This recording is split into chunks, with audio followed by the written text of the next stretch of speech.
What up? Philosophy of God. This is class number 1. Recording.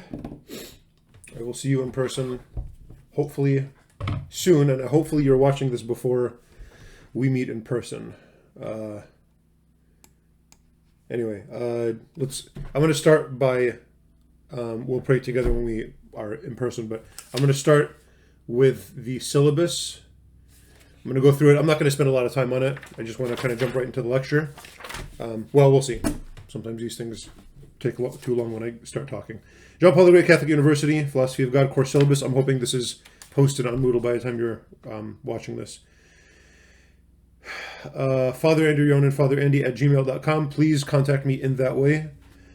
You can email my JP Catholic email address, but I don't check it as often. So if you want quicker response time, this Gmail is probably the best way to get a hold of me. So, what is this class about? You guys have taken logic, you've taken philosophy of nature, you've taken philosophy of man. Some of you have probably taken other philosophy courses if you're humanities majors. This is, if you're not a humanities major, this is probably the last philosophy class you'll be taking. And I keep sort of stressing the fact that this is a philosophy class. The title of the class is Philosophy of God. This is not a theology class. Theology is, at least in typical Catholic usage, theology, or at least revealed theology or supernatural theology, is based on God's revelation. It has to do with the scriptures. It uses the scriptures and the revelation of the church and the magisterium as authoritative sources to think about God. This class is not going to do that, at least in the same way. This class is going to, the meaning of philosophy of God, or another way to describe what this course is about, is natural theology. This is about what can be known about God through human reason alone. And I want to sort of nuance this, through human reason working well.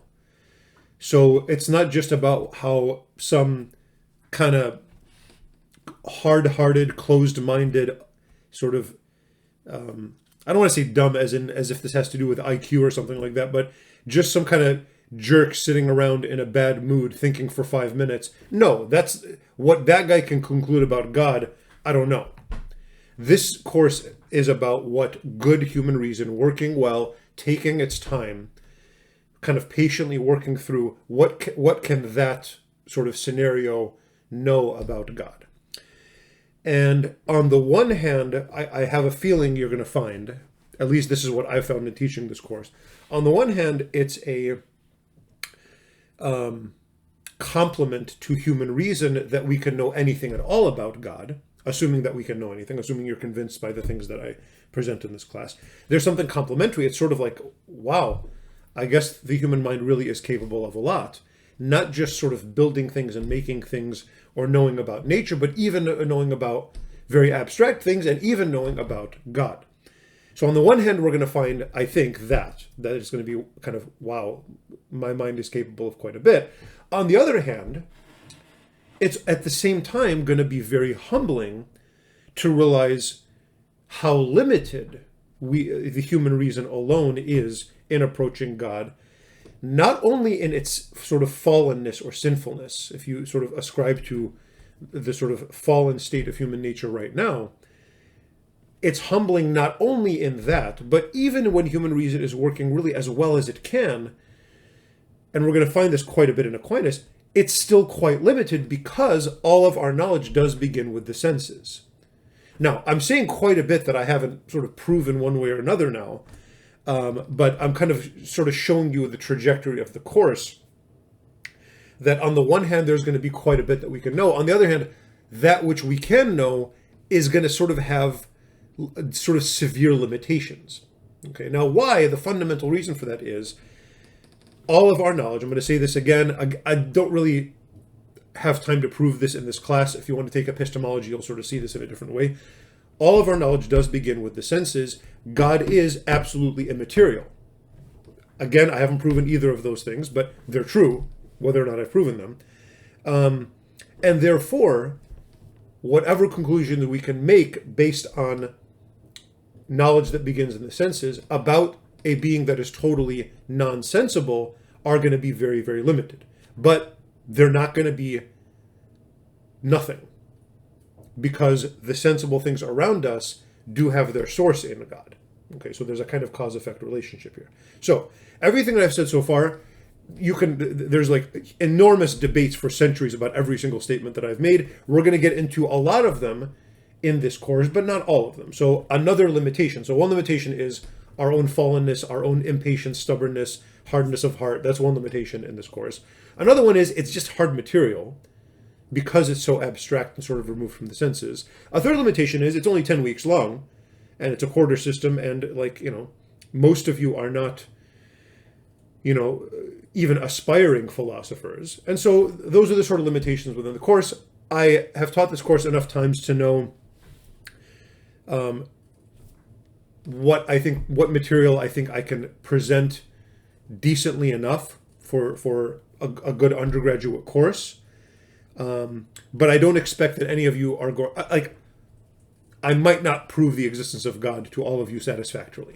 And I'm okay with that. What I want to do in this course, as I do in all of my courses, is present the questions as well as I can so that you guys can go home and struggle with them in your own minds and kind of grapple with them. And I think that just that experience is pretty enriching. So that's kind of my goal for the course.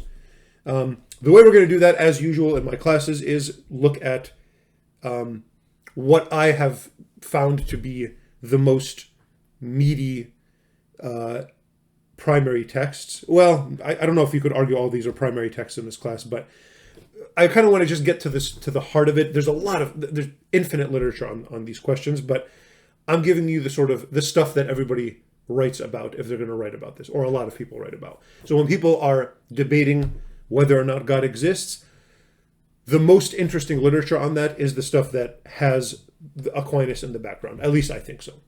Are there other writers that ask this question? Absolutely. There are thinkers that Aquinas himself quotes. If this course were longer, would I go into Anselm? Would I go into Ibn Sina? Would I go into some of the Arab Islamic philosophers? Absolutely. If I had maybe an entire semester or 2 semesters on this, I would do that. I'm just going to pick Aquinas because he's a thinker that is prominent and important in the Catholic tradition, and a thinker that I like a lot, so that's what we're going to go with. So we're going to start with, today, the second question of the Summa Theologica, which is whether or not God exists. That's what we're going to talk about today. And you can see this all in the course calendar. Next week, we're going to go into this question about some of God's attributes, whether God is simple, and what does it mean that God is simple? What does it mean that God is eternal? All these other questions. We're going to work through a sort of selection of those. Again, just the first 3 weeks of class on the calendar is a semester course by itself. But I'm going to jump through, make a couple of points about each of these questions so that you guys can go and kind of read more deeply or think more deeply about them later. So that's the 2 weeks following this week are God's attributes. What can we say about God? How can we know that there's only one God just using reason alone? Or do we need that to be revealed to us through some prophet or something like that? That's the question. Okay. The fourth week, fourth day of class, we're going to talk about this question on creation. What does it mean that God is a creator? That's actually a really interesting question. And we're going to ask this question that Aquinas kind of bumped into, whether it's possible for the world to have always existed and never had a beginning, but still be created by God. And I think it's a really cool, interesting question. It kind of really helps distinguish some of these sort of metaphysical questions that we have. There's a midterm that I'm going to have you guys take online because there's a class sometime, this quarter, as you see on the calendar, that I'm going to have to cancel for a sort of liturgical thing in the Chaldean church. So you're going to have the midterm on that Sunday after the fourth day of class. I'll talk more about that as we get closer, and we'll talk more about it in person. Then we're going to look at the problem of evil.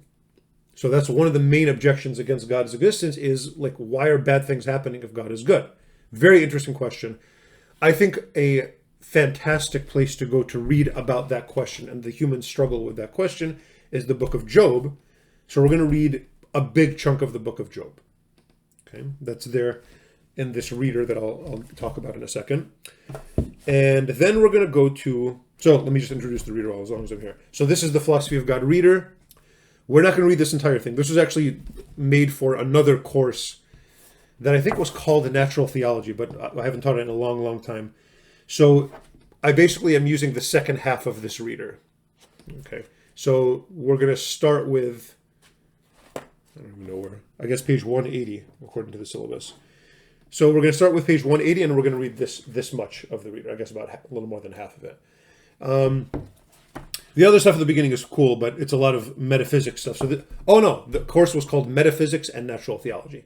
So the first half was about metaphysics, and then the second half was natural theology. This is a different course, but I haven't bothered making a new reader for it, so we're just stuck with this whole thing. That's fine. So everything through the first 5 lectures is going to be from this reader. That's what this material right here is. Okay. After that, we're going to read all of Hume's Dialogues Concerning Natural Religion. This is, I think, the most interesting text objecting to this course. So this is the sort of our foil. David Hume is a thinker that I'm growing an appreciation for in my old age. And this is a really, really interesting, cool book. It's a dialogue. There's different characters representing different viewpoints. So we're going to read this entire thing. It's not very long. It's like, I don't know, 90 pages, I guess. For one class, and we're going to talk about it. And I think you'll like this book. I think you'll find it very interesting. This is probably the strongest objection to the stuff that we're going to do in this class that I've found. And everything that I've found that, like, from the 20th century, the 21st century, that's about God from a kind of non-believing standpoint, you can sort of find the same stuff in here. I don't know if anybody's done stuff that Hume hasn't done. In any case, it's not the most popular book. The week after that, we're going to read arguably the most popular book called The God Delusion by Richard Dawkins. We're going to read the most meaty parts of this book, chapters 2 to 4. There's kind of personal stories and stuff at the beginning, and it's not... I'm going to critique it a little bit when we get to it, but this is not the best book that we could read, but it is the most popular, so that's why I want to use this. I have an entire shelf. If you look right there, I think most of that shelf is atheist literature. Are there better books than this to sort of to talk about atheism? There are philosophically better ones, but this is the most popular, and he does a decent job summarizing the atheist side of things. He does a pretty lousy job summarizing the theistic side that he's critiquing, but all of them do, unfortunately, or almost all of them do. In any case, this is what we'll work through. And then the last day of class, there's the last lecture, we're going to read almost all of, well, not almost all, sorry, another big chunk of this book called A Universe from Nothing by Lawrence Krauss, who's a professor at, I think, Arizona State. Both these guys are pretty good writers, actually. Richard Dawkins is a clever, fun writer. He's British, so he has a kind of British kind of charm to his writing. Not the best philosopher, but whatever. Hume is going to sort of cover the philosophy for us. Dawkins is going to teach us how we can act like we're smarter than everybody else if we're atheists.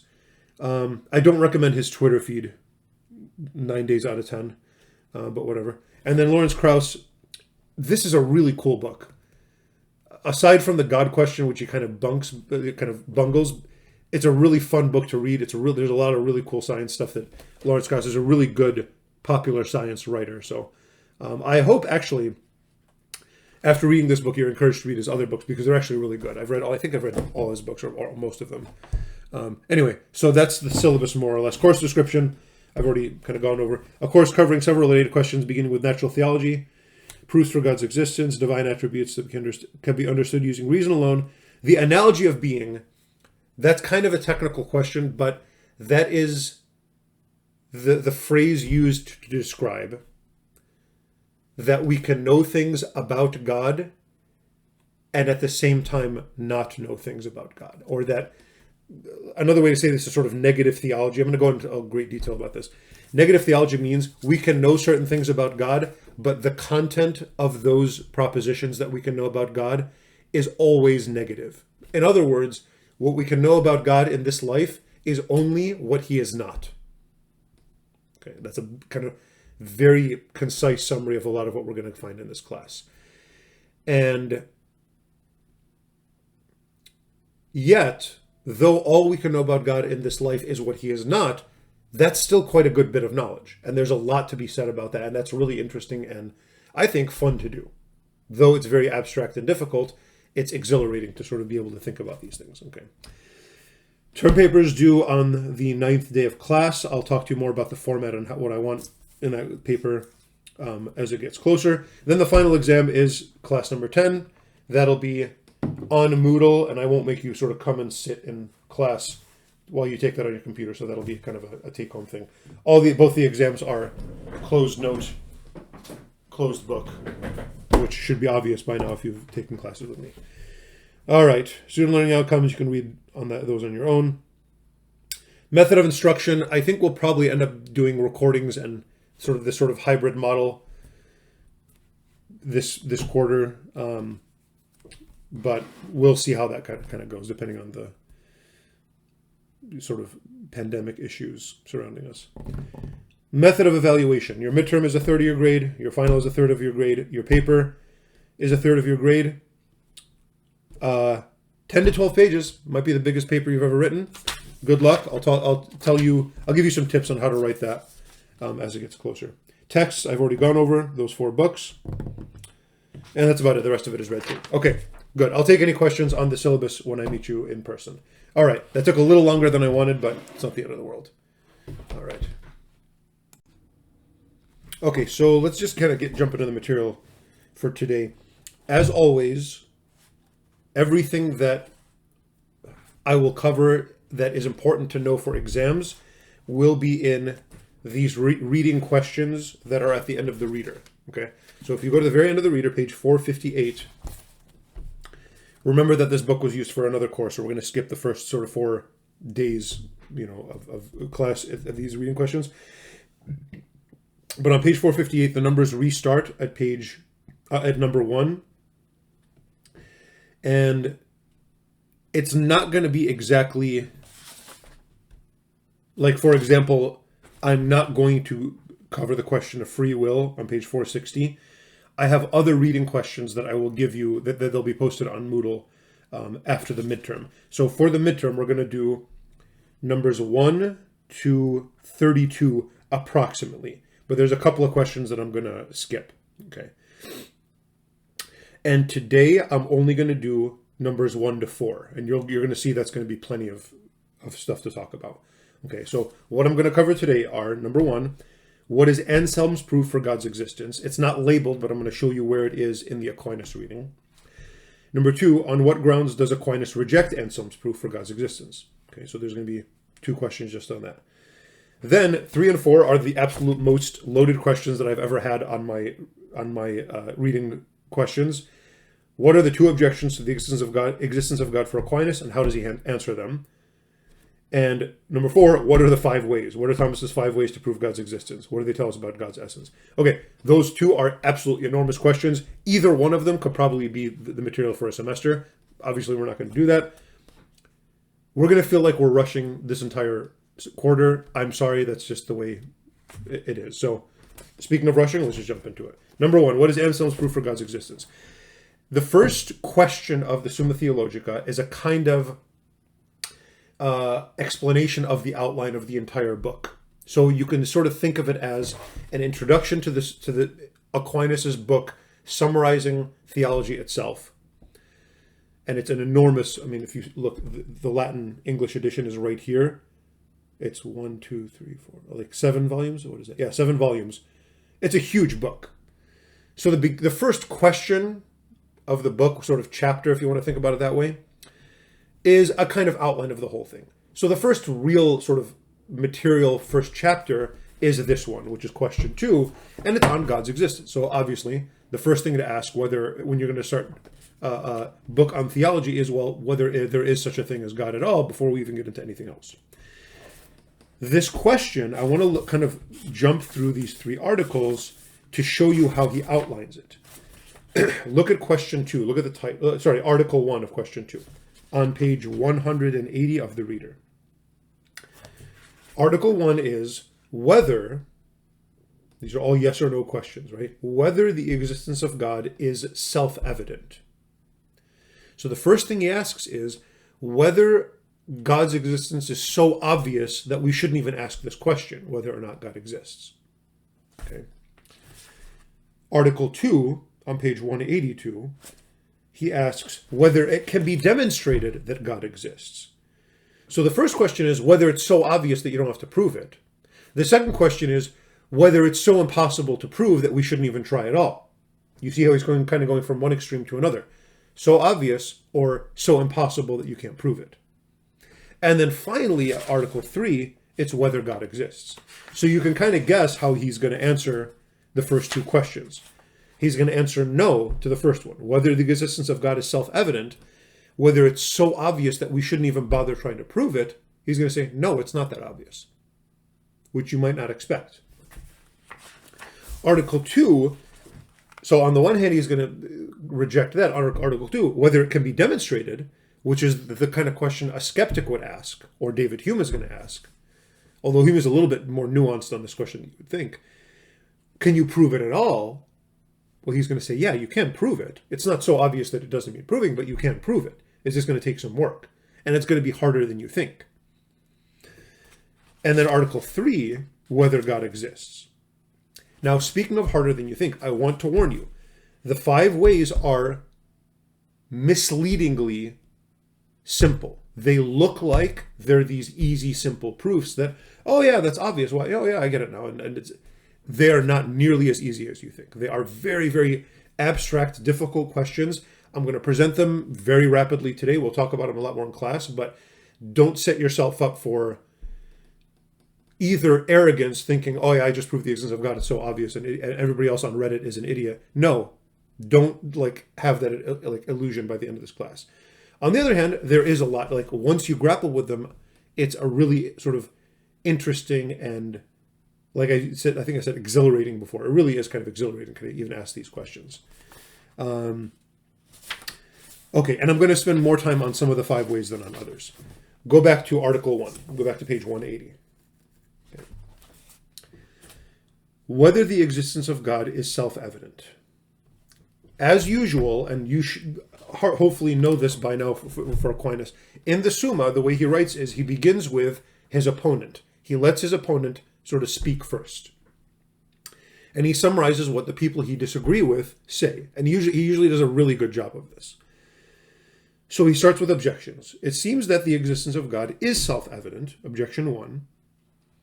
Those things are said to be self-evident to us, the knowledge of which is naturally implanted in us, as we can see in regard to the first principles. But Damancy says that the knowledge of God is naturally implanted in all. Therefore, the knowledge of existence of God is self-evident.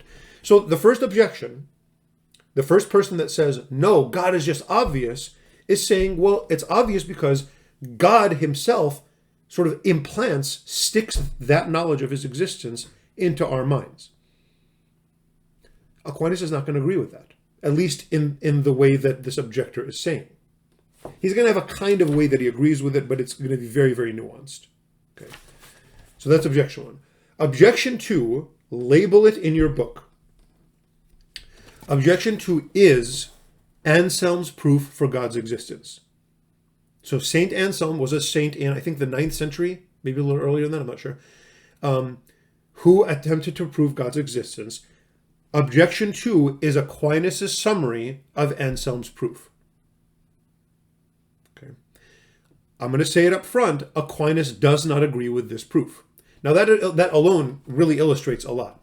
1, it illustrates that saints can disagree with each other. So just because a saint says something doesn't mean that's it, and that's like the teaching of the church. Aquinas is respectful, but he says it doesn't work. So that's one thing that it illustrates. Another thing that it illustrates, which all of you should pay attention to, is just because a proof for God's existence fails does not mean that God doesn't exist. Just go to the logic of that. Look at the syllogism. Let's say I'm attempting to prove the conclusion, therefore God exists. It's kind of a complicated thing to describe how that's a proposition, but let's say that's a proposition. Therefore God exists. And let's say I have some argument that concludes therefore God exists. and that argument is bad. Let's say it's invalid or one of the premises is false or something like that, right? What does that mean if that argument is bad? It doesn't mean that the conclusion is false. It just means that the conclusion is uncertain. It just means that that way of proving the conclusion is bad. It doesn't mean that there's not another way to do it. Do you guys see that? So just because Aquinas disagrees with Anselm's proof doesn't mean that then therefore there's no God. Therefore there is no God is another proposition that needs its own proof. And a failed proof of the opposite doesn't prove the contradiction. I hope that made sense. It made sense to me. Okay. So those are two things. So now I want to remind you that let's say we read Aquinas' 5 ways and you don't quite get them. Or maybe you get them and they're not convincing to you. I would argue if they're not convincing, it means you didn't get them, but whatever. Let's say you're not convinced by Aquinas' 5 ways. That doesn't mean that God doesn't exist. It just means that those ways of getting to it aren't conclusive. Maybe there's no way to prove it. That also doesn't mean that there's no God. It just means that we can't prove it. You guys follow that? Don't forget logic when we're in this class. Logic is actually a really important course. I hope you remember some things from that class. Okay, what follows from other things. All right. Okay.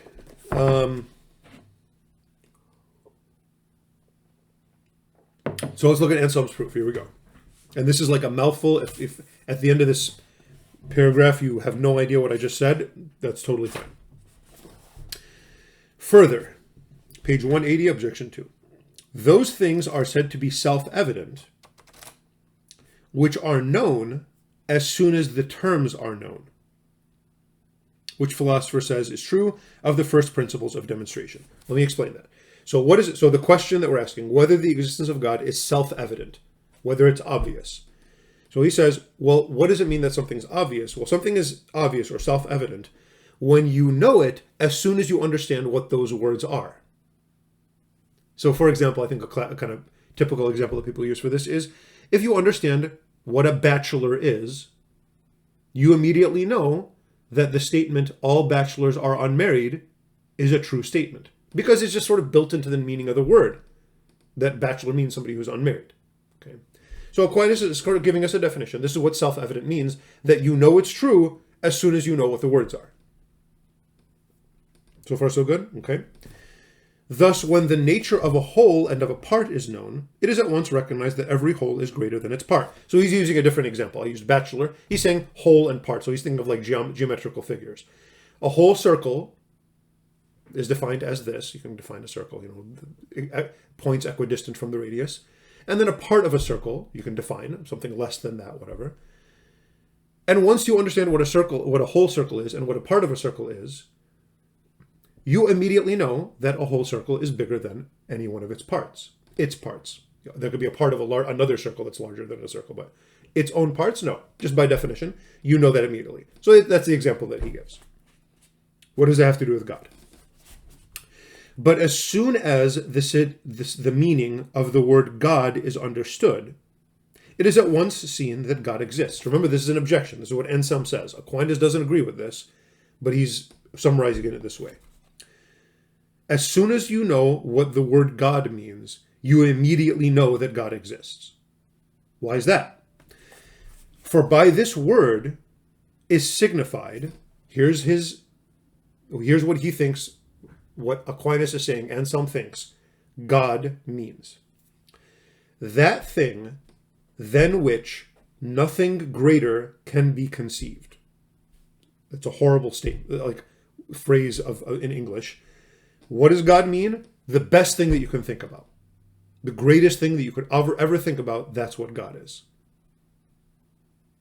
Now, Aquinas is going to say, well, I'm not even sure that's a good definition of God, but whatever.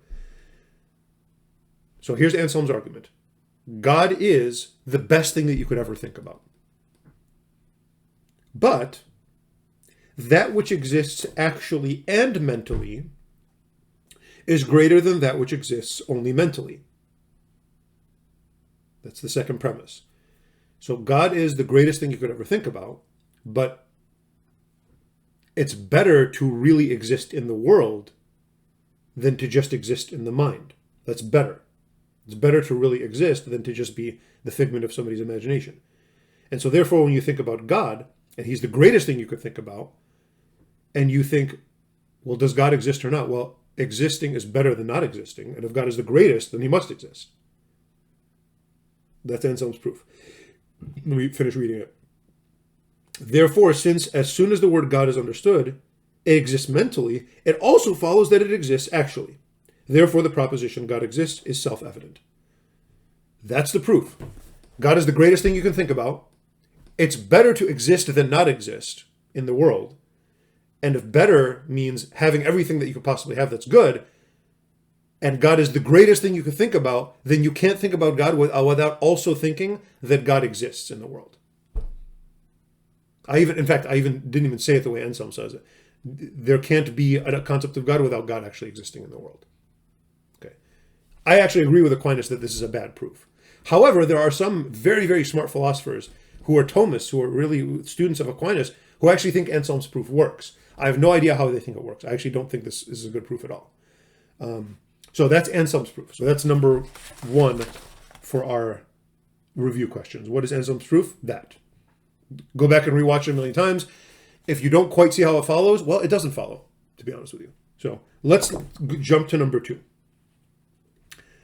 Let's go to why does Aquinas reject Anselm's proof for God's existence?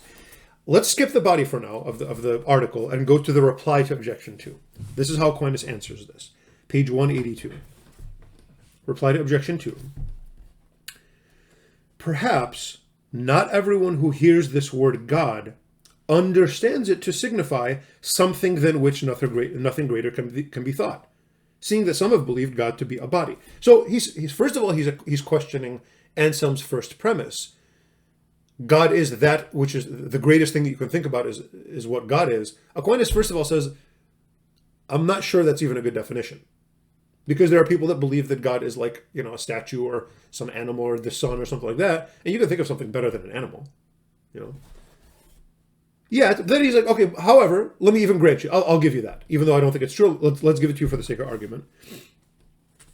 Yet granted that everyone understands by this word God is signified something than which nothing greater can be thought, even then it does not follow that he understands that what the word signifies exists actually, but only that it exists mentally. So even if you grant this premise, it's still an invalid argument. Because just because that's the way you think about it in your mind doesn't mean that that's the way it is. Just because you can't think otherwise, then that if there is a God, that once you have the concept of God that he must exist, that's all in your head. That's not something out in the world. And there is a distinction between what we can think or imagine and what's there in the world in Aquinas. Now we're getting some hints about the way Aquinas is going to approach this question. He's not going to start with our minds and our thoughts. He's going to start with the world. The first way is going to start with things changing. That's going to be the basis for the first proof. So it's going to start outward and work upward. It's never going to sort of just be on our own concepts. Okay. Nor can it be argued that it actually exists unless it be admitted that there actually exists something than which nothing greater can be thought. And that's exactly what is not admitted by those that hold that God exists. So he's saying it's either, so even if you allow the false proposition, it's either there's a distinction not being made between that which exists mentally and that which exists in the world, or it's circular reasoning. Or you're just assuming that there exists this thing that is greater than anything you could think of or whatever.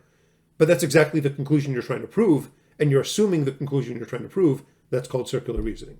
Okay.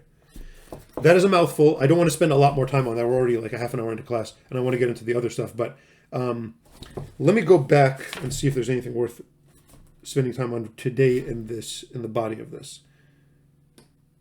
Yeah, there is. Okay, go to page 181. Go to the I answer that. A thing can be self-evident in either of two ways. So there's two ways something can be obvious. It's either self-evident in itself, but not to us. On the other hand, it's self-evident in itself and to us. A proposition is self-evident because the predicate is included in the essence of the subject, as man is an animal, for animal is contained in the essence of man. So there's two ways for something to be obvious. It's obvious in itself, and it's obvious to all of us. And that's where Aquinas is going to say, well, yes, for that God exists is obvious. I mean, it's obvious to God that he exists. And it is obvious to those who understand that God exists. It becomes kind of obvious once they understand it. But it's not obvious to everyone because there are certain things that we are ignorant of. For example, now go to the bottom. This proposition, God exists, this is, I don't know, 2/3 down the page. This proposition, God exists, is of itself self-evident because the predicate is the same as the subject because God is his own existence, as will be later shown. So yes, God's existence is obvious in itself, but we do not know the essence of God. And therefore, the proposition is not self-evident to us. That's his response. No, it's not obvious that God exists because we don't know what God is. Okay. The objection 1, the naturally implanted, Aquinas says, we go to reply to objection 1, well, we can kind of generally know that God exists in a general and confused way because God is man's beatitude. So this is very funny the way he kind of turns the question. It's not that God implants God exists into our minds. What does God implant in us naturally? The desire to be happy. That's what's in us naturally. And to that degree, well, our happiness is in God, but we don't know that. We just know that we want to be happy. And that's the sort of thing that's naturally implanted in us. Okay. I'm not going to go over objection 3 or reply to objection 3. Whether it can be demonstrated that God exists. Let's go over this real quick. Let's see. Objection 1, I'm going to summarize real quick. It is an article of faith that God exists. In the creed, it says, we believe in one God. And the objector here is saying, well, if we believe, how can we know?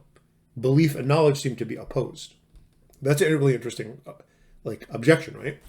We believe that God exists, but to prove it means you know it. Now, Aquinas is actually going to say, we'll go to the reply, the existence of God and other truths about God, which can be known by natural reason are not articles of faith. He actually doesn't think that believing in God is an article of faith. In other words, you don't have to believe in God. You can know that God exists. So he calls them a preamble. These are not articles of faith, but preambles to the articles. So there are things that you can know just by reason alone before you have to believe things that you can't know by reason alone. For example, about the Trinity. Don't care how smart you are, nobody could ever prove that the Trinity exists. That had to be revealed by God, and it has to be accepted only by faith. It cannot be reasoned to, the Trinity. Okay. However, that there is a God, and some of these other things, maybe that God is simple, or that God, that there's one God, for Aquinas, those can be proven by reason. However, a couple lines down. There's nothing to prevent a man who can't grasp a proof of accepting it as a matter of faith. So let's say you try your best to understand the proofs and you don't quite get them. That's okay. That's fine. You can accept it by faith then. You don't have to prove God's existence to yourself, in your own mind. You're not going to be a bad person, or you're not dumb or something like that just because you don't understand these proofs. There's a certain type of mind that is sort of attuned to sort of abstract things like this that maybe gets it. If you're not, that's fine. Absolutely no shame to you at all, And there's nothing wrong with accepting it as a matter of faith, and you're not going to have a lower spot in heaven because of that or something like that. Okay. All right.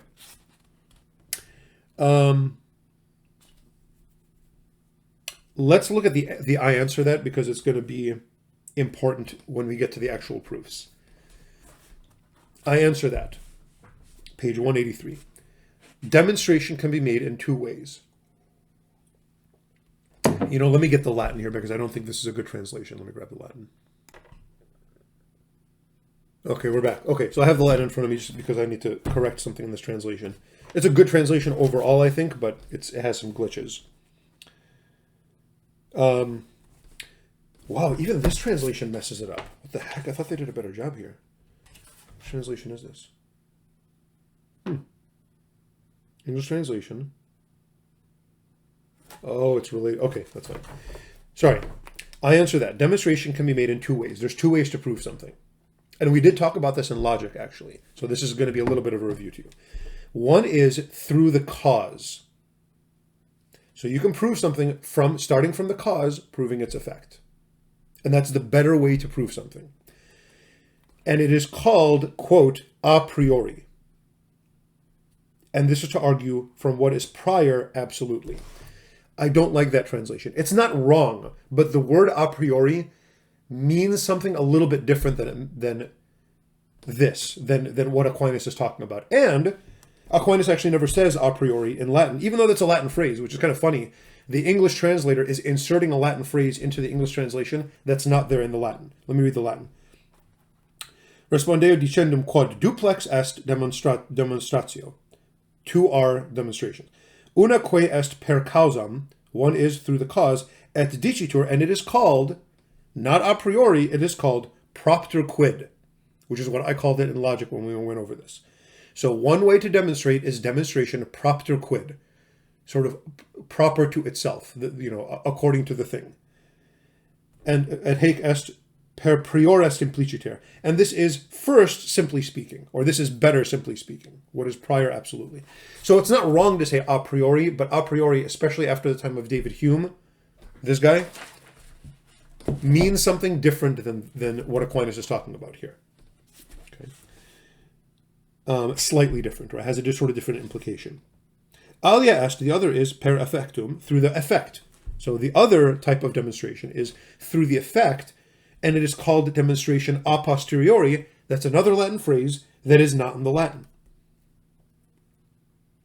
Alia est per effectum et dicitur, and it is called demonstratio. It is called demonstration quia. So in logic, I called these two demonstration propter quid and demonstration quia. Now, forget about all this Latin stuff. I'm just going to critiquing this. Okay, that's it for the Latin. So what are the two types of demonstration? One way to prove something is you start from the cause and you go to the effect. That's the better way to prove something. But when you don't have access to that, you can prove not propter quid from the cause to the effect, but you can prove quia, which is from the effect to the cause. So for example, let's say, I think this is an example I gave in logic. Let's say you're just standing outside of a building and you're just watching a car plow into the building. You see the cause and you see the effect. Okay? You're watching it happen. It's all right there in front of you. Car's moving. Why is there a hole, big hole in the building? Well, because, so this is your proof, because a car hit it. And how do you know that? Well, I saw it with my senses. With my eyes, I saw the cause and now I know the effect. That's demonstration propter quid. It's not really demonstration because you saw it, but whatever. Demonstration quia is, let's say you missed it. You missed the accident. You just walk up and you just see this big gaping hole in the building. You see the effect. From the effect, the other way to prove things is to work to the cause. So you look at the size of the hole. You see some tire tracks. These are effects. From these effects, you can prove the cause that a car hit this, that a car hit this building. You see the two different, you can sort of see the cause or prove the cause will have this effect, or you can go from the effect to the cause. Okay. Why is this important? Because we do not know what God is. That's a very important principle that Aquinas is never going to deny. In this life, we do not know what God is. Even through revelation, by the way. Even from the Bible, even when the Bible says, God says to Moses, I am, that doesn't really tell, we do not have a concept in our mind of God's essence, even with revelation. Even through Christ, even through grace, even through the sacraments. In this life, we do not have a filled concept that we know what God is directly. Okay? We only know what God is not. We're going to get to that later. However, because we don't know what God is, we cannot argue propter quid. We cannot argue from cause to effect, because when you argue from cause to effect, you have to understand the essence of the cause. Okay? So you have to understand, if you understand, oh, this thing fell because of gravity, and if you want to make that a good philosophical argument, you have to have some idea what gravity is. But if you want to prove God's existence, you have to know what God is. We do not know what God is. Therefore, demonstration in the first way from the cause is impossible when it comes to God stuff. At least proving God's existence. Once we know God's existence, we can kind of work down from there. But we can't prove God's existence in this good, first, better way from cause to effect. We can only prove going from effect to cause, and it's not the best way to prove things philosophically, but it's all we have. Okay, that's what's going on in that second, in that middle paragraph on page 183. Okay, all right, that was a mouthful. Let's get to the 5 ways. But before we get to that, let's do number 3. Number 3, what are the 2 objections to the existence of God for Aquinas, and how does he answer them? Those are on page 184. And let's read them. Page 184, whether God exists. So the objection is, well, God doesn't exist, and here's why. There are 2. Objection 1, it seems that God does not exist. Why? Because if one of 2 contraries be infinite, if one of 2 opposites is infinite, the other one would be altogether destroyed. I don't know how to give an example of this. Maybe if there's, I just thought of a really stupid example. You know those seesaws? So let's say, a seesaw kind of requires 2 close-weighted people to go. So let's say there's like just this gigantic monstrous dude. Let's say it's like The Rock, Dwayne Johnson is on one side, and like, let's say he's infinitely massive. He's close. And then on the other side is like a normal-sized person, or even a small person, maybe one of you guys. Well, the way a seesaw works is, well, if one guy's way heavier, the other one's just going to fly into the air or like fall off the seesaw. So Aquinas is sort of imagining, well, if there's 2 things and one of them is infinite and they're opposites, the way a sort of seesaw creates these things as opposites, if you're here, the other one's going to be here. And if one is infinite, the other one's going to just be destroyed. All right, where's he going with this? But the word God means that he is infinite goodness. Therefore, if God existed, there would be no evil. But there is evil in the world. Therefore, God does not exist. Good objection. Big time good objection. There's bad stuff, and God is supposed to be good, and God is infinite. We don't know that. We haven't proven that yet, but something people generally believe. Well, if God is good, and he's infinitely good, and he's powerful, and all this other stuff, well, how could there be evil in the world? That's the first objection. Aquinas knows this. Don't, please, it's the most annoying thing in the world is the, Reddit atheist who, sits back and oh, yeah? Have you ever thought about bad things? Yes, everybody has thought about bad things. You are not original or smart at all. Okay, Aquinas, it's the first thing he says about God's existence. Yes, there is bad stuff. What's the second objection? Further, it is superfluous to suppose that what can be accounted for by a few principles has been produced by many. But it seems that everything we see in the world can be accounted for by other principles, supposing God did not exist. For all natural things can be reduced to one principle, which is nature. And all voluntary things can be reduced to one principle, which is human reason or will. Therefore, there's no need to suppose God's existence. What's the second objection? Well, we don't need God to explain anything. Nature kind of explains natural things, and then human choice, human reason and will, explain human things. So I don't need God to explain why the pencil fell. I've got nature, and there's this thing called gravity, and it kind of causes the pen to fall. What do we need God for? And why are all this bad stuff happening in the world? And there's these murders and whatever. Well, how do you explain that? Well, people are crap and they make crappy choices. That's all we need, according to this objector, to explain everything that we see. 2 pretty good objections, right? So the first one is the problem of evil, which we're going to have an entire class on in about a month. And the second one is sort of, if you put aside the will thing, human will thing, it's sort of science. The first objection is evil. The second one is, science. I'm sciencey. And if you're sciencey, you can't believe in God. That's the sort of prejudice, right? Again, Aquinas is aware of both of them very well. He expresses them very nicely. There's nothing really lacking in this. It's concise, but it's not, he doesn't do a bad job. Let's see how he replies to them. He replies to them in really simple ways, short and sweet, not because these are sufficient answers, but because they're sufficient philosophically. What does it mean for these to be sufficient philosophically? Go to reply to objection 1, page 187. It's only like 4 lines, 5 lines long. To reply to the problem of evil, like why are bad things happening? He doesn't need to show why every single bad thing happened in the world and how it's part of God's big plan. No, that's when you're doing philosophy, you don't do that. You just have to show that that objection is inconclusive. And that means the objection is sort of now impotent. It just doesn't have the force that it had. I don't have to show that every single bad thing that ever happened has a reason and I can explain why God did it. I have no idea why God does stuff. You're asking me? I don't even know why I do things. You're asking me to explain why God does stuff. No, I don't need to do that. All I have to show is that the objection is inconclusive and the objection falls apart. Now, how do you show that it's inconclusive? Well, as Augustine says, page 187, reply to objection 1.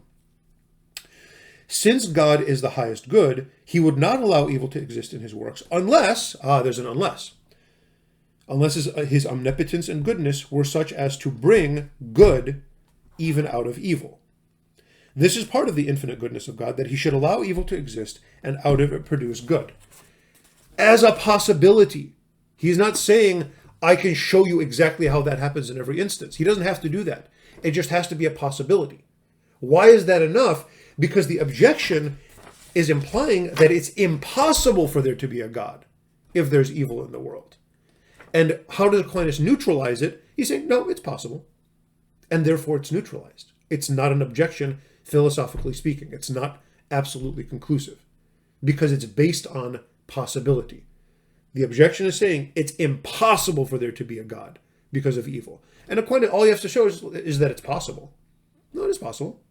A good God can allow evil if he's going to bring greater good out of him, and that's enough. Well, what's the greater good that came out of the Holocaust or all this, or abortion or whatever bad thing that is bothering you that day? I don't know. I don't have to prove that. I just have to show that it's possible for God to do that, and the objection falls. Okay. Now, would it be nice to know why all that happens? Yeah, it'd be great. I have some questions for God, but he has more questions for me. So, we'll see how that conversation goes whenever it happens. But that's it. Now, however, is that enough to satisfy the question? Not at all. It's enough to satisfy it philosophically. However, to a great degree, it's not a philosophical question. It can be if it's asked in this way, and as a philosophical question, I think Aquinas has answered it. But it's also a human question and a kind of personal question, almost an emotional question. And is it worth sort of grappling with it? Yeah, absolutely. That's what the book of Job is a grappling of that question, not just on a sort of abstract intellectual level, but on a human level. And we're going to spend some time doing that in about a month. So if you find this unsatisfactory, give it a few weeks and we'll see where it goes. Objection 2. This is really important to understand the proofs, which is why I'm doing this first. Since nature works for a determinate end, under the direction of a higher agent, whatever is done by nature must be traced back to God. That's an extremely important principle. And again, he hasn't proven this, but it's a point that he has to make that is important for his proofs, which happened right before this. As to its first cause. So also whatever is done voluntarily must also be traced back to some higher cause. Since these can change or fail, for all things that are changeable and capable of defect must be traced back to an immovable and self-necessary principle, as was shown in the body of the article. So his answer to the sort of science objection is he's saying it's embedded in my proofs. But what's the right way to think about this? And this is extremely important. I can't stress this enough. The response to the science objection is not to find something that science can't explain. Aquinas never, as far as I know, attempts to do that. And I don't think he ever attempts to do it because it's a bad idea. If somebody says, well, science can explain everything, it's wrong to say, well, no, here's something that science can't explain. It's a bad mentality to look for that. Oh, let me find, maybe at the very beginning of evolution, there was this life that you couldn't explain by evolution. Aquinas doesn't even think that. We saw that in Philosophy of Nature, actually. Or there's this weird, scientific question that we can't quite see why the gravitational constant is exactly this number, and therefore science fails. It's so unhealthy to look for science to fail, to be the sort of basis for your belief. Aquinas does the opposite of that. Aquinas says, let me read the line again, whatever is done by nature must be traced back to God. So it's not that I'm going to find this exception to nature working. It's that every single time nature works right, that's proof for God's existence. Speaking loosely. For Aquinas, the better nature works, the more it shows that God exists.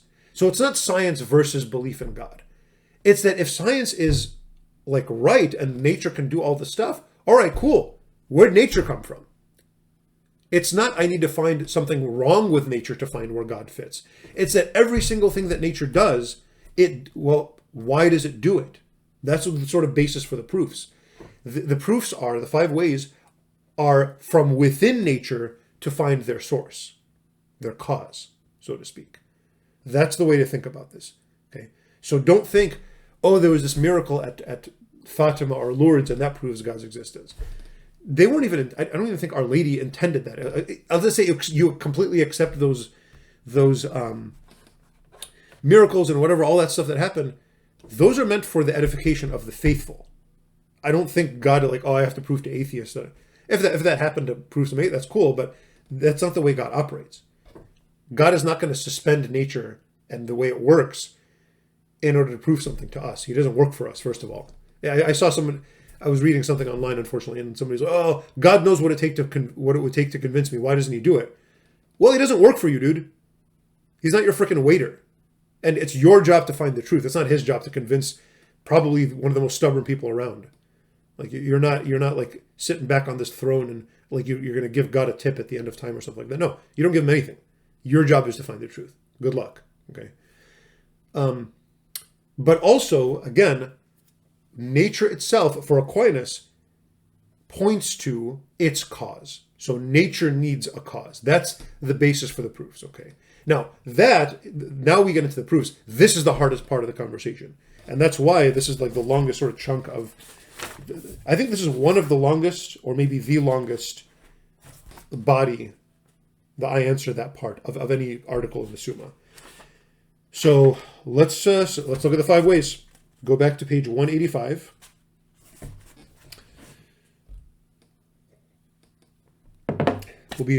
Today's lecture will be a little longer than an hour, but that's okay because I spent like 15 minutes on the syllabus anyway, so I'm okay with that.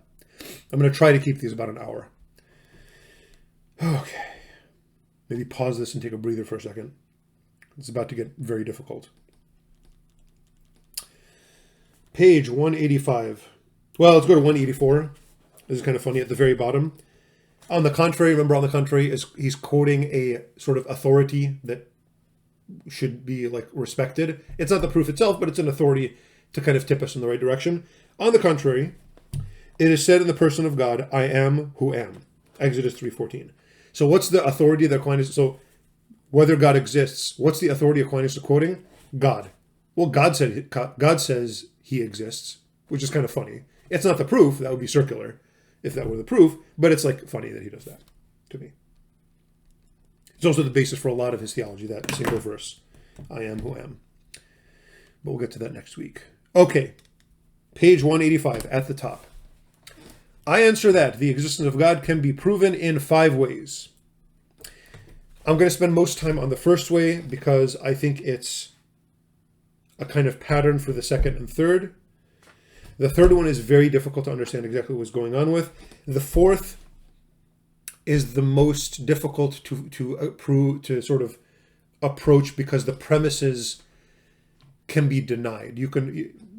We'll get to that in a bit, but the fourth one, I don't want to call it the weakest because I think it's actually sound, but it's possible for a human mind to deny the premises. And the fifth way is the most easily misunderstood. So that's kind of my outline. So let me outline them in a little bit more detail. The first way is the argument from motion. So he's going to argue from changes happening in the world. Okay, that's the basis for the first way. And he's going to conclude from motion that there's a first mover. So each of these proofs is going to give us a little name for God. Okay, and it's going to be very interesting the way that's going to work out. So the first proof, which I'm going to go over in detail in a second, starts from motion or change, and it's going to conclude with a first unchanging changer, or unmoving mover, unmoved mover. Okay, that's the first one. We'll get back to it. The second one is from causality, from cause and effect.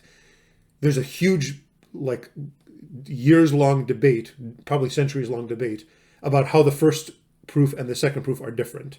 I'm going to give you my, I think, a kind of accepted distinction between the two when we get to it. But the second one is from cause and effect, and the conclusion we're going to get is that God is the first cause. So God is the first mover, unmoved mover. The second one is God is the uncaused cause. So the first one is from motion, the second is from causality. We'll talk about the difference there soon. The third one is from possibility and necessity. Very difficult. I'm going to give you my take on it. But from that, he's going to prove that God is a necessary being. A being having of itself its own necessity. All right? The fourth way is from the gradation to be found in things being better and worse. It's a little bit difficult for us because we like everything to kind of be equal. But Aquinas is saying, well, once you take things to be better or worse, for example, a living thing is better than a non-living thing. If you can accept that as a premise, that living things are sort of better than non-living things, he proves that what do you mean by better? He can sort of work through that, and he's going to get to a proof that God is the best, all perfection. He's perfect goodness or pure goodness. Okay, that can you say, oh, no, there's no difference between life and death? Yeah, you can do that. You can deny that premise. It would kind of suck because, like, all right, then, like, why are there animal rights if a dead animal is the same as a living animal? You know, like, take, Peter, kill, and eat. You know, why bother? You know, because, like, if you're a vegetarian, like, you gotta, what's the reason behind it? Well, it's bad to kill animals. Why? Well, pleasure is better than pain. Why? If pleasure is better than pain, or if a happy life is better than an unhappy life, then you're going to start to ask, well, why is it better? And then you have the first premise for this proof. If nothing is better than anything, all right, that's fine. You can deny that. It's kind of a weird way to look at existence, though, because then, like, okay, what's wrong with murder then? What's wrong with torturing people if pain and pleasure are the same? So that's kind of what's going on with that one. So we'll get to that in a bit. And then the fifth way, from the governance of the world. Please do not confuse this with intelligent design, because the word intelligent design today implies a lot of things that this proof does not imply. Okay. Even though the translation gives us designedly in the middle of the proof, I don't like that, because the word designedly means something today that it doesn't mean in this proof. Okay. But what do we get at the end of that proof? That God is sort of the governor, the divine governator, okay, governance of the world. Okay. So those are the five: motion, causality, necessity, goodness, and governance. Those are the five. Okay. So let's go back to the first one and we'll look at it in some more detail. Okay. I hope you all just paused and had lunch like I did. All right. Page 185. The first and more manifest way. So Aquinas thinks that this is the most obvious of the five proofs.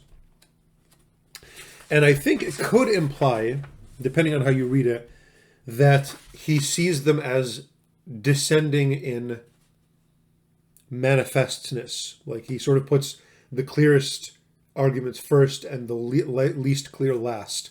Maybe. I don't want to, he doesn't say that, so I don't want to like imply that way he doesn't.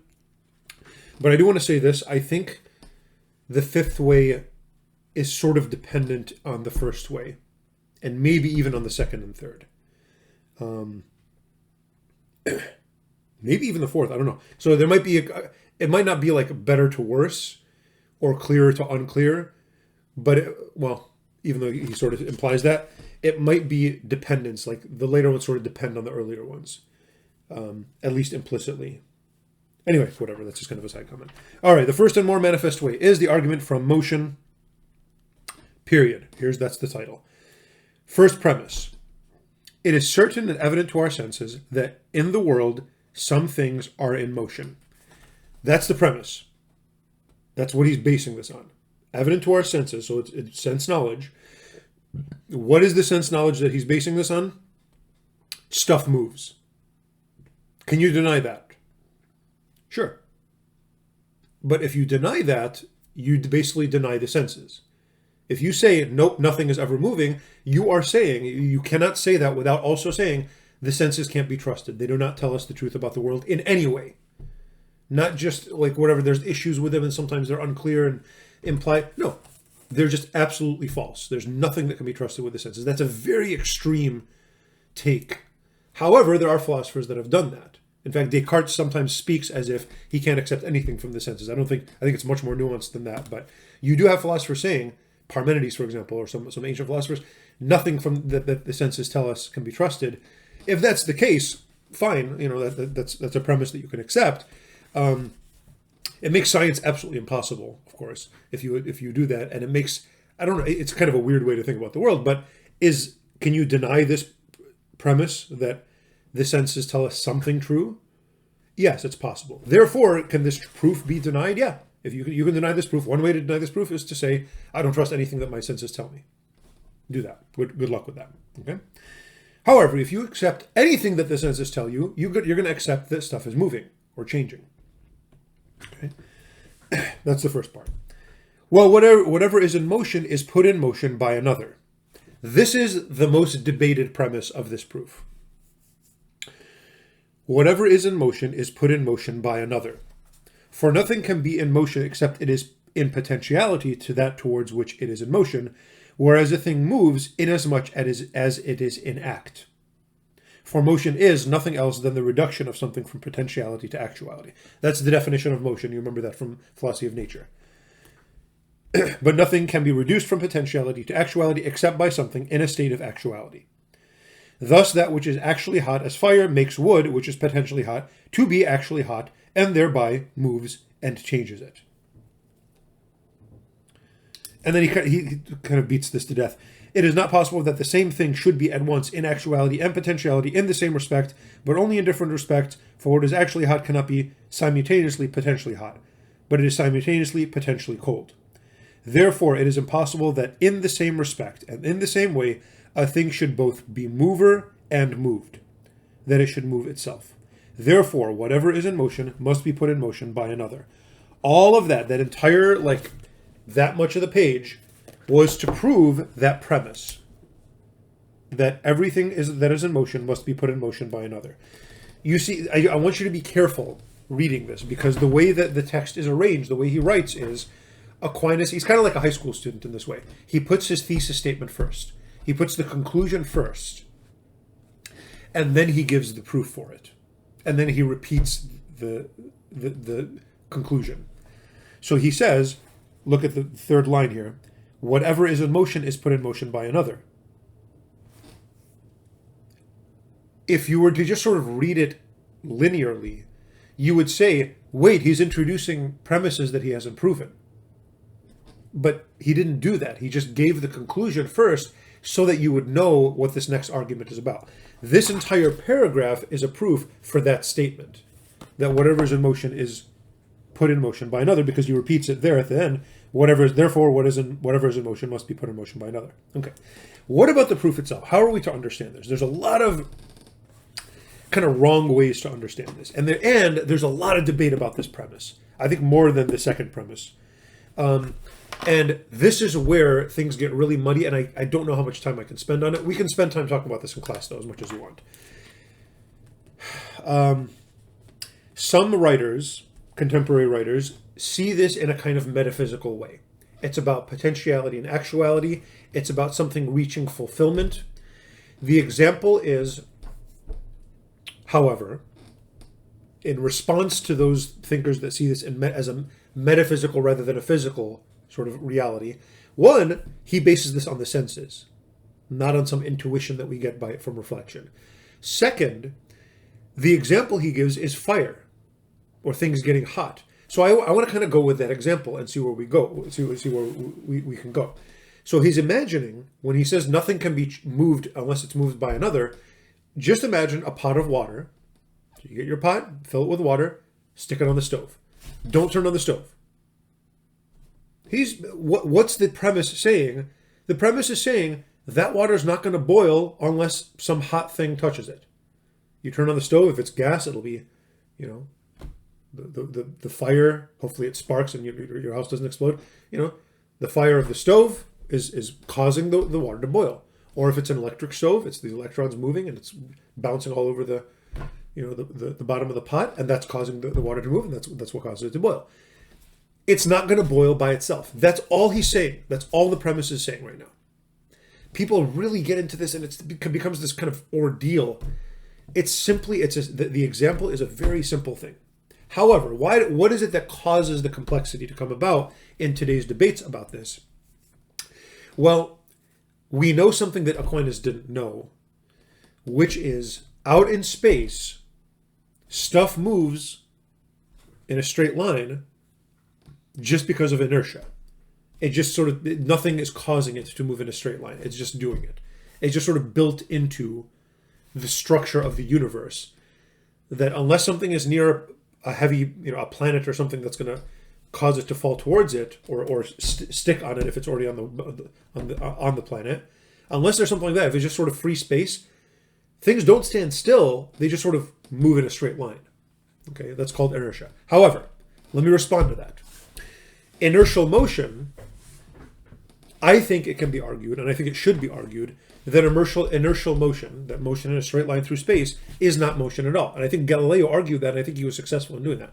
And I think Newton takes that for granted. Why is that motion in a straight line through space not really motion? Unaccelerating, same velocity motion through space, because it's called Galilean relativity. This is a principle in science. If you are moving at the same velocity and the same, velocity also includes trajectory. If you're moving in the same direction at the same speed as the thing that we're talking about, relative to you, it's not moving. And there is no spot in the universe that's not moving there's a reference point for everything else. There's no edge of the universe that we can measure in from. And so inertial motion, I don't think is motion at all. Therefore, it's not a problem for this proof. What is motion? Here's where I would draw the line. I don't know the physics as well as a lot of other people do. But what could we say counts as motion for this proof? I think what modern physics calls acceleration should count as what Aquinas means as motion here. Should be sort of the sort of ground level. There's all kinds of other stuff that counts as motion, boiling water and whatever. But the sort of most fundamental basic thing that we should count is not inertial motion. The asteroid sort of moving through space, that shouldn't count as motion.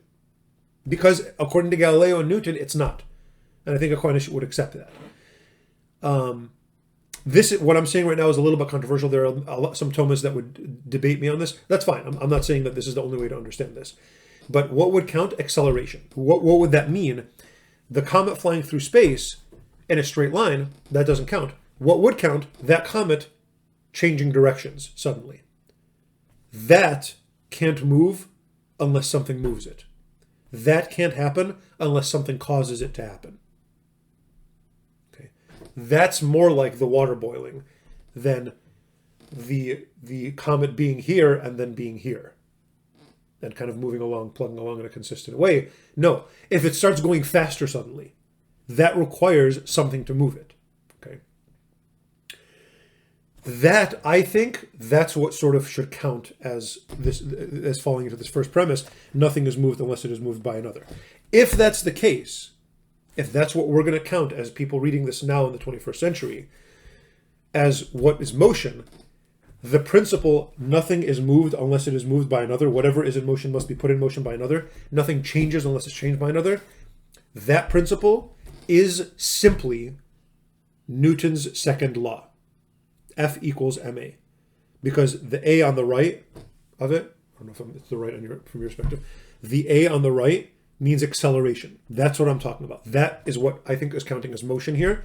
And Newton's second law, which is the most universal principle in all of physics, Newton's second law says nothing can accelerate, no mass can accelerate, no m can a, unless there's an F, unless there's a force. I think this first premise of the first way is nothing other than Newton's second law. That's my reading of it. Like I said, that's controversial, but whatever. Now, why do I like my reading of it? Because no physicist in the world could ever deny this premise. Okay, if that's what it means. Now, let's see where this goes. That's only the first premise. Everything that is moved by another. Okay, that's a mouthful. Go to the bottom. Go to where I stopped. Sort of a little more than halfway down the page. If that by which it is put in motion be itself put in motion, then this also must needs be put in motion by another, and that by another again. Now here's the second premise. This cannot go on to infinity. That's the second premise. He's about to prove it, just like he did the first one. So the first premise is whatever is in motion is put in motion by another. The second premise is that other thing that is putting the first thing in motion, that can be put into motion by a third thing, and that can be put in motion by a fourth thing. But that process, we can call it a causal chain, whatever you want to call it, that process cannot go on to infinity. That's the second premise. Now, I want to clarify something before we even get into the proof of this. He's not talking about something that previously happened in time. It's really important to understand this premise. Look at the way he phrases it. That which is put in motion, be itself put in motion by another. This cannot go on to infinity. It's all present tense. Well, I guess be is the infinitive, but whatever. This premise doesn't work in time. If, it doesn't sort of, the argument doesn't apply if, so you imagine a comet flying through space, right? And then it's hit by another comet, and then it changes trajectory, right? So that means that comet B hits comet A, okay, and it changes its motion. 5 minutes ago, or 500 years ago, comet B may have been hit by comet C, which caused it to go towards where comet A was going to be. That has nothing to do with this proof. The past is not what Aquinas is talking about. He's talking about right now. So if comet A is moving and it changes directions, at that moment, you sort of just press pause. That moment is when change is happening. That comet B is hitting comet A and causing it to change its motion, to change its direction. That means it's moving it. Pause. At that moment, that causal chain cannot go on to infinity. So comet B can be moving comet A. Is it possible that there's a third comet that we didn't see because of and that one is actually moving comet B? Yeah, there can be that. Can there be a comet D? Yeah, there can be somehow. So let's go back to the boiling water. All right. At the moment you're boiling the water. It's not really a moment. It's like a couple of minutes or whatever, right? So during that time that the water is being changed, the temperature of the water is being changed. The water, is it during those 2 minutes being changed in its temperature by the pot being warm and causing the water to be warm? Yes, it's being changed. Is the pot being caused by the flames? Yes, of the stove. Are the flames of the stove at that moment being caused by something? Yeah, let's say by the gas that's coming out of the stove. Is that being caused by something? Well, now we can sort of follow it all the way to the gas refinery or whatever of your city, and then from beyond that. But we could also go in another direction. What's causing the fact? Now we can kind of make this analogous because it's kind of what Aquinas is going to do. What's causing at this moment gas to have the ability to ignite and to heat water? You see how we can either take it in the direction of just sort of plain old stuff moving around, what's moving the thing that's moving, and it'll kind of get us in the same way. But we could also say, like, why is any of this stuff working at all? We can do that at any point and kind of take it in a metaphysical direction. This is where there's some debate among the philosophers about how to read these proofs. Okay, now whatever it is, Aquinas is saying that sort of step-by-step chain can't go on to infinity. Now we finally get back to that proof. I want you to understand it's right now. It's not in the past. It's instantaneous motion. Okay, that is being debated right now. Now, this cannot go on to infinity. Why? If it goes on to infinity, then there would be no first mover. All right, so what? Why? So first of all, make sure we understand that step. It cannot go into infinity. If it goes on into infinity, what does it mean? What does infinity mean? It just means there's no terminus to it. So if it goes back to infinity, if the chain of causality never ends, well, if it never ends, that means there's no first one. That's all it means. It's just the definition of infinity. Okay, so what? It never ends. All right. There would be no first. Okay. And consequently, no other mover. Seeing that subsequent movers move only inasmuch as they are put in motion by the first mover. So if there's no first mover, that's just the definition of infinity. You have to accept that if you're going to say it goes on infinitely. Well, if there's no first, that means there's no second, right? How can there be a second if there's no first? And if there's no second, there's no third. If there's no third, there's no 50th. If there's no 50th, the water's not boiling. Because it's part of this chain. Either you accept this premise that it can't go on to infinity. That means there is a first that is not moved by anything before it. It just causes motion without being moved by something before it. It just got to stop. Or there is no motion at all. Because if there's no first mover, there's no second or third or fourth, and the water's not boiling and the comet's not moving or whatever. Okay, which we know from the senses. So you either sort of reject the senses again, or you sort of accept this, or you just, I don't know what, how can something be infinite but not infinite? You're going to have to answer that question for yourself. So I'm not sure there's a lot of ways out of this second premise. The first premise, I really think, is just Newton's second law. You want to deny that? Cool, good luck. The second premise, I don't know how you can squeak out of this one either. If both of them are true, let's see where this goes.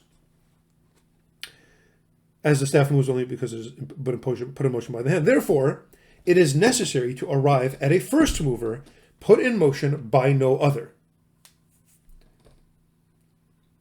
Okay. Therefore, there must be something, whatever you want to call it. We're going to talk about the name sort of in a second. Something that causes there to be motion in others, that moves other things, but is not moved by anything else. And this, the way he says it, I'm not sure this is the best way to say it. Maybe there's an English translation issue here. This everyone understands to be God.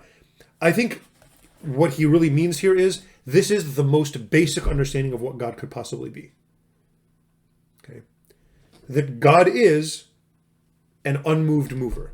Now, this is Aristotle's proof, or something similar to what Aristotle argued at the end of the Metaphysics.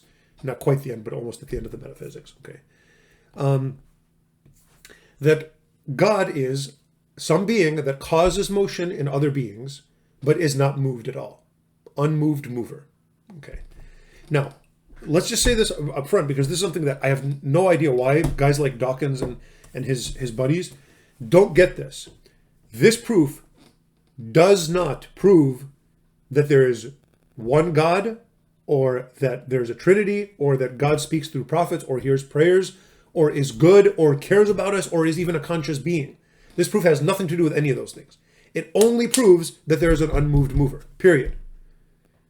And it's intellectually dishonest to take this proof and to say at the end of it, there's an unmoved mover, but how do I know he hears prayers? This is a bad proof. Nobody said he hears prayers. That's a whole other issue. And I don't think there's ever any way to prove that. Be an honest human being and read this as meaning there's an unmoved mover. Maybe it's some completely unconscious force that couldn't give a crap about us. Or maybe it's a being that only thinks about himself, like Aristotle's God. We haven't gotten to any of those questions yet. But be honest and say, if this is logically consistent, if I can't really deny any of the premises, all right, I guess there has to be something out there that isn't changing, but that's causing everything else to change. Whatever that might be. Okay. So there's our first proof. That was a mouthful, and I'm already kind of over the time I wanted to go in. But let's keep going. Sorry, let's plot through this. Because the second and third work in similar ways. The second way is from the nature of the efficient cause. In the world of sense, we find that there's an order of efficient causes. There's no case known in which a thing is found to be the efficient cause of itself. For so it will be prior to itself, which is impossible. Therefore, and this cannot go on to infinity. You see, it has a sort of the same pattern. What's the difference between the second and the first? I ascribe to the reading that I think it's probably a majority of philosophers today, of Thomists today, will say. The second one is not about change, but it's about being. It's not about causing motion. It's about causing something to exist. Okay. Now, I have questions or sort of problems with that. I'm not 100% convinced of it, because only God can cause something to exist in a very direct way. There's no instruments that he uses to do that. So I think there's a little bit of, I'm a little bit confused about what exactly is special about the second way. But there's other sort of parts of, maybe it's cause it to exist as this kind of being. Yes, other kinds of creatures can participate in that. So you can kind of have this chain of causes that ends with God. So that was kind of confusing. Don't be confused by that as kind of a lot of background information there. But understand there's a difference between the first and the second. Probably is. The first one is an argument from motion. The second one is an argument from the cause of something to be what it is. Okay, rather than just to sort of move in a certain way. Other than that, it's more or less the same proof. And the conclusion we get is that God is the first cause. How is first cause different than unmoved mover? Slightly. I mean, there's kind of a nuance. One is just kind of causing motion stuff to happen. The other one is causing beings to be what they are. All right. There's a nuance there. I think there's kind of a difference. Are they that different? I'll be honest with you, not really. Okay. Third way, this is the hardest one. I don't want to spend much time on this, but we can talk about it in class if you want. The third way is taken from possibility and necessity and runs thus. We find in nature things that are possible to be and not to be, since they are found to be generated and to corrupt. And consequently, they are possible to be and not to be. But it is impossible for these to always exist, for that which is possible not to be, at some time is not. So this is the first time we're seeing time. So in the world, there's stuff that is around, and then there's stuff that stops being around. You and I, for example. We're walking around, we're doing our thing, but a few years ago, we didn't exist. And in a couple of years, we're not going to exist, at least in this physical world, right? So there's that. Okay, so what? Again, I don't think you can deny that premise. Therefore, if everything is possible not to be, then at one time there could have been nothing in existence. Okay, that's interesting. If it's possible for everything to not have been, therefore there could have been nothing. So this sort of has to do with kind of the Big Bang, maybe, because it has to do with time and it has to do with things coming into being or not coming into being. Now, if this were true, even now there would be nothing in existence, because that which does not exist only begins to exist by something already existing. So this is the first place where he's talking about time and something coming after another, and it's the first time he's talking about, well, nothing can come from nothing, strictly speaking. The first way is, well, change can't happen unless something causing it to change, but this is no being can come about from non-being. And that's going to be a big part of the philosophical aspect of this book. We're going to talk a lot more about it when we get to this. Okay. Therefore, if at one time nothing was in existence, it would have been impossible for anything to have begun to exist. And thus, even now, nothing would be in existence, which is absurd. Nothing here means non-being. It doesn't mean empty space or like a little super tiny particle or something like that. Those are beings. Aquinas is not talking about those. He's talking about non-being. And the question here that he's asking is, where did that come from? If you want to sort of say it in a crude way, what was there sort of before the Big Bang, or what caused the Big Bang, or what made the little thing that was there that banged, what made it bang? Okay. Or what brought it into existence, even better. Okay. Even if it was an infinitely small, I guess it can be infinitely small, but an infinite, like a super, super duper tiny dot of empty space, where'd that come from? You do have to account for that if you're doing philosophy. Okay, that's what he fails to do here. Okay, we're gonna read that in detail when we get to that. Therefore, not all beings are merely possible, but there must exist something, the existence of which is necessary. So everything that could be but could not be also can't account for the universe. However, This is where it gets really complicated, and where it gets, I think, pretty sophisticated, but it's hard to read him. But every necessary thing either has its necessity caused by another or not. So this is really interesting. Aquinas acknowledges that there are some beings that have to exist. What that is, I don't know. It might be the stars. He might have a kind of primitive cosmology. I think that might be the case. Is there a way we can understand it to be something different today? Like maybe mathematical laws? Maybe they couldn't be any other way than they are.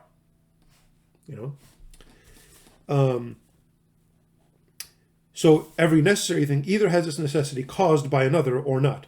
Now I'm going to argue, and I've written on this, that the necessity of mathematical realities is actually secondary, because mathematics is based on the geometry of the physical world, and so you kind of go back to that. Math didn't create the world. Math is something we learned from the world, which means it's sort of founded on it. Okay, even though it couldn't have been any other way. You couldn't have a Euclidean plane with a triangle where the angles didn't add up to 180 degrees. You can't have it any other way. And yet, that reality is based on the physical world. We learn it from the physical world, and its existence is based on creation. Okay? Or at the very least on the mind of God, but I don't even kind of ascribe to that. Anyway, now it is impossible to go on to infinity, same old premise, in necessary things that have their necessity caused by another. Therefore, we cannot postulate the existence of some being having of itself its own necessity. Again, follow this or don't. This is the toughest one. The conclusion we get to is God is, in the first one, an unmoved mover. He's the first cause, and now he is the necessary being. He's the being that can't not exist. He must exist. That is what God is. At least as the conclusion of this proof. It's not like necessarily his essence, okay, which we can't grasp. Okay, that's the third one. Last two. The fourth way is taken from the gradation to be found in things. This is the better and the worse. I kind of already talked about this. Among beings, there are some that are more and some less good or true or noble. I don't know, we might kind of have issues with what does it mean for something to be more true than something else. You kind of have to make an account for that. I think better and worse is a little bit easier to grasp. Like I said, a living thing is better than a non-living thing. Life is better than death, or than non-life. Like a rock is not as good as a bunny rabbit, or a dead rabbit is not as good as a living rabbit. I think we could probably mostly agree with that. But if you want to really hammer this and say, no, I want to, okay, can you deny this? Yeah, sure, you can deny it. Absolutely. Good luck. It's going to be a kind of a bleak way to think about the world, but maybe the world is bleak. I don't know. Okay. So they resemble something which is maximum, and to say something is better or worse, there's sort of implies, if you think about it, a best.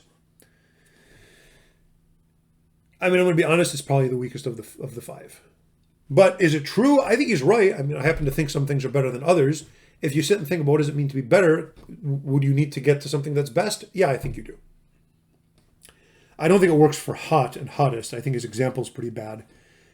I don't think there's such a thing as a hottest thing. But could be wrong about that. I don't know. All right. That's all I want to say about the fourth way. The fifth way